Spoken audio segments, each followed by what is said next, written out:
nous les Baya, on a ce qu'on appelle Moinam. C'est un mouvement.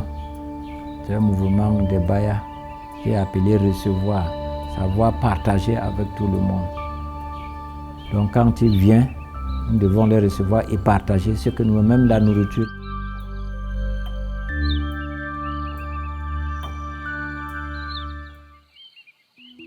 Je m'appelle Sa Majesté Aziaso Dia Martin, chef du village Gadou Bajere.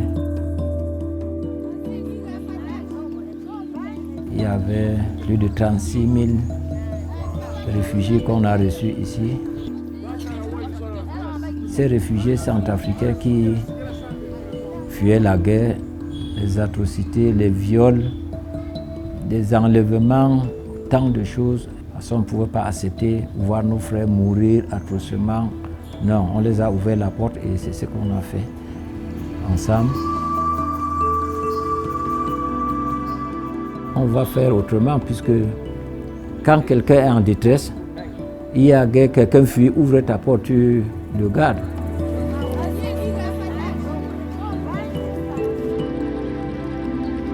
On parle du camp des réfugiés et du site des réfugiés. La distinction quand ils sont arrivés ici, nous n'avons pas demandé que ces réfugiés habitent dans leur camp. On laisse les réfugiés pénétrer le village comme ils veulent et nous aussi nous entrons dans leur camp, dans leur site comme on veut. Et sans distinction, pas de barrière. On donnait les places ici. Nous sommes habillés dedans.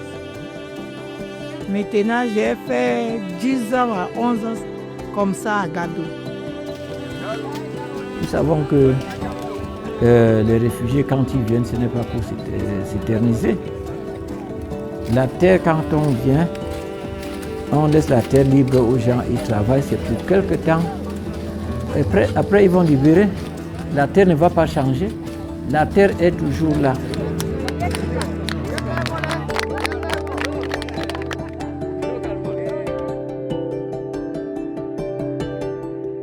C'est une très grande fierté et Gadou est porté à l'échelle mondiale. Gadou représente l'Afrique, Gadou représente le Cameroun. Non, la collaboration, elle est simple. C'est comme si c'est nous. Donc, il n'y a pas de distinction réfugiés, nationaux. Nous avons constaté que dans les salles de classe, on ne peut pas distinguer, à part l'enseignant qui sait que l'autre est réfugié, l'autre est national. Ce n'est pas facile, ce n'est pas accepter, demander à tout le monde d'accepter, de faire ça. Mais on a eu un cœur et je dis merci encore à la population de Gadou qui a accepté de recevoir.